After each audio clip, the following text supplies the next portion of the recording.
Something that I see way too often with a lot of the dancers that I work with is that they have a tendency to neglect their arms.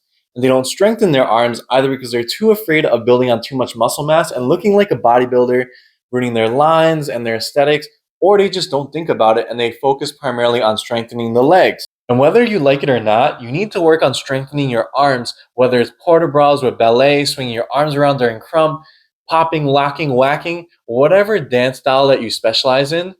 You need to work on controlling those muscles and preventing just wild swinging of the arms in order to reduce the risk of injury. So we're going to focus primarily on the shoulder, more specifically the rotator cuff, because the rotator cuff is a set of muscles with a special job of keeping that humeral head in place within the socket of the shoulder. And the muscles of the rotator cuff include the supraspinatus, infraspinatus, subscapularis, and teres minor.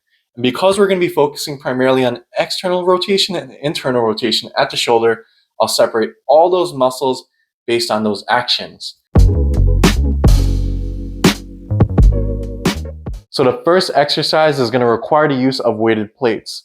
You want to make sure that you start off with a lighter resistance in order to ensure that you can move through the full range of motion without any compensation, such as shoulder shrugging and back extension. Because you want a nice, strong, stable base in order to ensure that you are properly engaging and strengthening the rotator cuff muscles. And you want to make sure that you not only perform this exercise unilaterally, but also bilaterally to ensure that you have the strength and control to avoid any compensations with movements together and separately. And if you don't have any weighted plates, you can go ahead and grab yourself a dumbbell and perform the same exact movements with control, unilaterally and bilaterally. For the second exercise, you want to make sure you grab yourself a yoga block and a weighted plate. You place that yoga block at shoulder height with a plate in that same hand, and you can rest your forehead on your forearm, and you're going to externally rotate at the shoulder as much as you can without compensating by lifting that shoulder or twisting the body. You can perform this exercise bilaterally by grabbing yourself a second yoga block and weight, and you're going to go ahead and externally rotate both sides at the same time as many times as you want. And of course, you want to try to make sure that you don't extend the wrist while performing this, but if you do, it's not the end of the world because you're still going to get external rotation at the shoulder.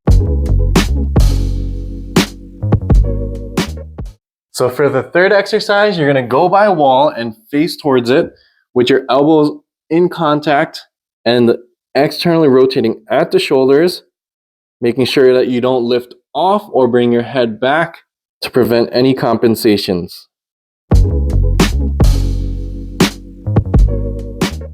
And for this last exercise, go ahead and anchor a resistance band to the door or any other stable surface that you have.